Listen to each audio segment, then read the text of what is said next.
এই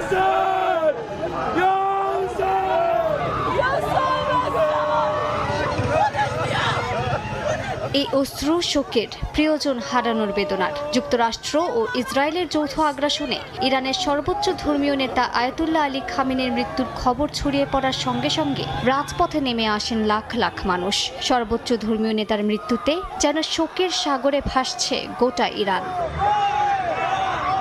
রাজধানী তেহরানে একে একে জড়ো হতে থাকেন অসংখ্য নারী পুরুষ। সর্বোচ্চ ধর্মীয় নেতাকে হারিয়ে শোকে মাতম করেন তারা। সময় গড়ানোর সঙ্গে সঙ্গে জনসমুদ্রে পরিণত হয় তেহরান। যুক্তরাষ্ট্র ও ইসরায়েলের বিরুদ্ধে প্রতিশোধ নেয়ার দাবি করেন তারা। খামেনি হত্যার বদলা চান তারা।